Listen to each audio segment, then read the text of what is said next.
Padlet is an amazing resource for teachers and students alike. Um, it really can amplify student voice and encourage collaboration and provide an authentic audience for students virtually or even non-virtually. Use it in the classroom. So to get started, go to Padlet.com.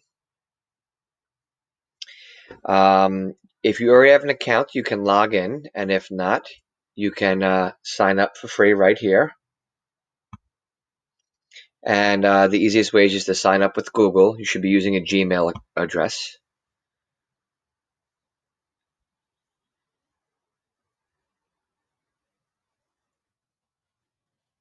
Once you do that, you can see there's a free version or a paid version. We'll do the free version. And this is the beginning. On the left-hand menu, you have any recent Padlets you either made or were involved in. These are your made Padlets, anything you've made, anything that have been shared with you, ones that you've liked, ones that you've archived, and new folder. You can click Gallery up here for tons and tons of pre-made Padlets that you can use as inspiration. It's an excellent resource to get you started.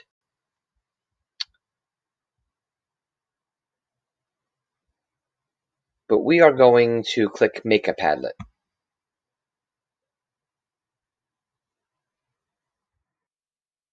First thing you have to do is pick a template. Wall is probably the most common, and that's the one that we are going to do.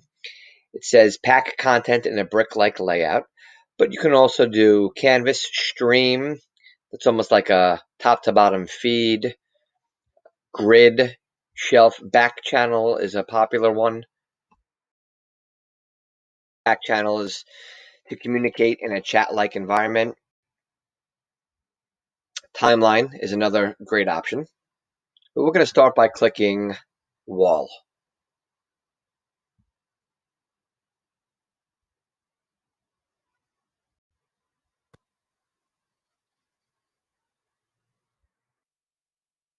Start by naming it.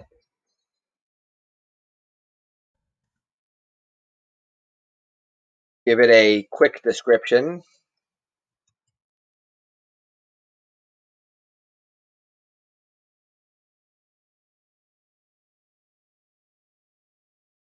You can choose an icon for the wall.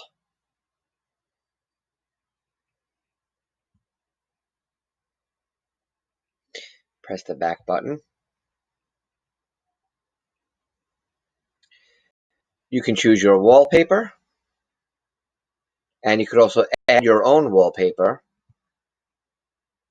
by searching for images, uploading something from your device, pasting a link, taking a photo, or even drawing something. Tile, fill, but we'll just pick something easy for now.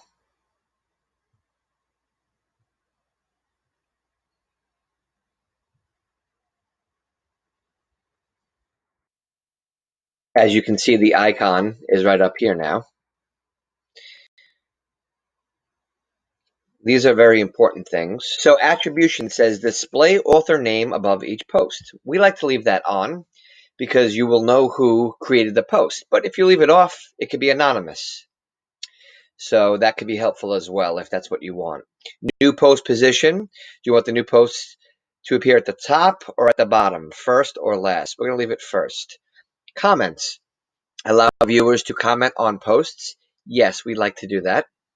Reactions. Right now, they are not allowed to react to a vote, but if you click this button here, you can have likes, upvotes or downvotes, stars, or even a grade if you're using it to grade students. That's actually not a bad one either. We'll do upvote, downvote. Content filtering. If you're a teacher and you want to require approval to moderate and approve posts before they appear, you can turn that on. And filtering profanity, replacing bad words with nice emojis. That's also another option.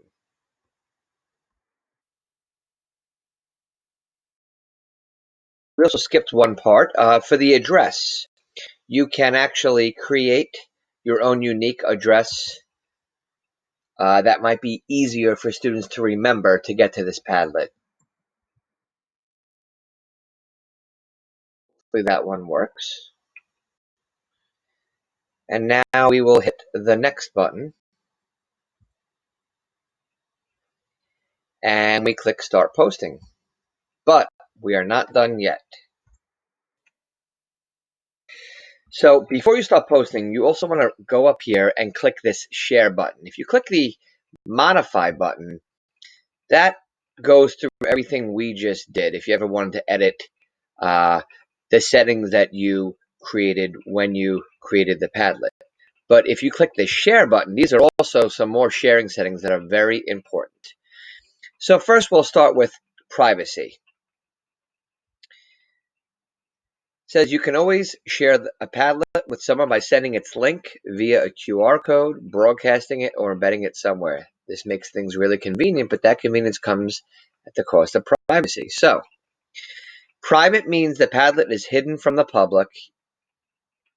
Even if someone manages to get to it, they should not be able to access it. Password protected means the Padlet is hidden from the public. If you choose to share it with someone, they require a password to access it. Secret, which is what I usually do, it's the Padlet is hidden from the public. People cannot search for it, but if you share it with someone, they should be able to access it. And public is the whole world can see the Padlet, and it shows up in Google searches as well. So when we click back in here, we're going to change. Right now it says secret, and visitors can write. So let's change privacy. To change it, if you click password, let's start with private. Private means no one can access it unless you individually add someone. So even though it's private, I press save up here, I can still add a member by doing an email.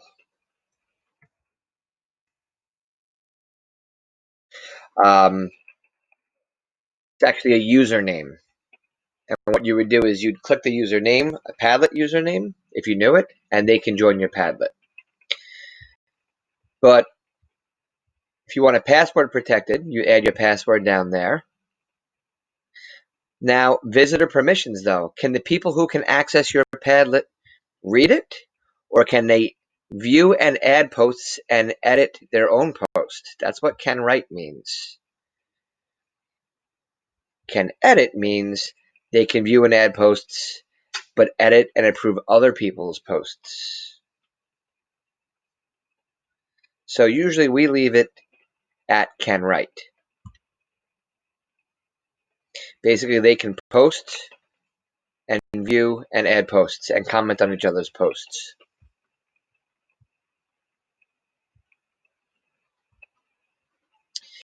If you have it on secret, again, it asks you for visitor permissions. That means anyone who goes to this Padlet can only read it, or anyone who goes to this Padlet can add posts. We don't necessarily want them editing other people's posts. And public means anyone. So we're going to save this. That's for privacy. Now we press back. And you can share it in many different ways. To share, you can simply copy a link to a clipboard. And since our Padlet is secret, now that we copied that, whoever clicks the link when we paste it will have access to writing. Get a QR code. Pretty awesome. Copy and paste this. You can embed it in the blog or website. Email it, share it on Facebook, share it on Twitter, share on Google Classroom, save it as an image, PDF, CSV, or spreadsheet, or print it. So lots and lots and lots of different options. And if you click this button up here, these are some of the same options. You